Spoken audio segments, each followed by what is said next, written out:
কখনো কি ভেবে দেখেছেন হাজার হাজার কেজি ওজনের একটি বিশাল লোহার তৈরি বিমান কিভাবে মাটির ওপর থেকে উঠে গিয়ে আকাশে ভেসে থাকে? এটা কি জাদু নাকি এর পেছনে আছে বিজ্ঞান? আজকের ভিডিওতে আমরা জানবো বিমানের আবিষ্কার থেকে শুরু করে কিভাবে একটি বিমান আকাশে উড়ে সবকিছু। মানুষের আকাশে ওঠার স্বপ্ন অনেক আগে থেকেই। পাখিদের দেখে মানুষ ভাবতো আমরাও যদি উড়তে পারতাম। এই স্বপ্নকে বাস্তবে রূপ দেয় দুই ভাই, অরভিলে অর্গি এবং উইল উড অরবিট। 1903 সালে তারা তৈরি করেন পৃথিবীর প্রথম সফল বিমান, যেটা মাত্র 12 সেকেন্ড আকাশে উড়েছিল। কিন্তু সেই ছোট শুরু থেকেই আজকের আধুনিক জেট বিমান তৈরি হয়। এখন প্রশ্ন হলো, বিমান আকাশে উড়ে কিভাবে? এর পেছনে কাজ করে চারটি প্রধান শক্তি। Number 1 lift, number 2 thrust, number 3 drag gravity.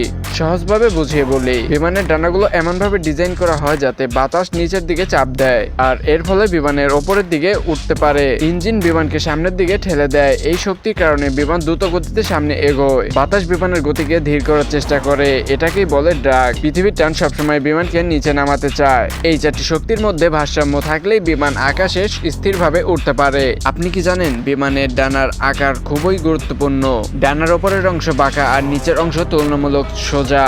যখন বাতাস ডানার ওপর দিয়ে যায়, ওপরে কম চাপ তৈরি হয় আর নিচে বেশি চাপ। এই চাপের পার্থক্যের কারণে বিমান উপরে উঠে, এটাকেই বলা হয় লিফট। এখন বুঝতেই পারছেন, বিমান উড়ে কোনো জাদুর কারণে না, বরং বিজ্ঞানের এক অসাধারণ নিয়মে। মানুষের স্বপ্ন, পরিশ্রম আর বিজ্ঞানের মিশ্রণের আজ আমরা আকাশে উঠতে পারছি। এমনই আর অজানা তথ্যের ভিডিও পেতে চ্যানেলটি সাবস্ক্রাইব করে বেল বাটন ক্লিক করে রাখুন। দেখা হবে অন্য আরো একটি ভিডিওতে। সেই পর্যন্ত সবাই ভালো থাকবেন।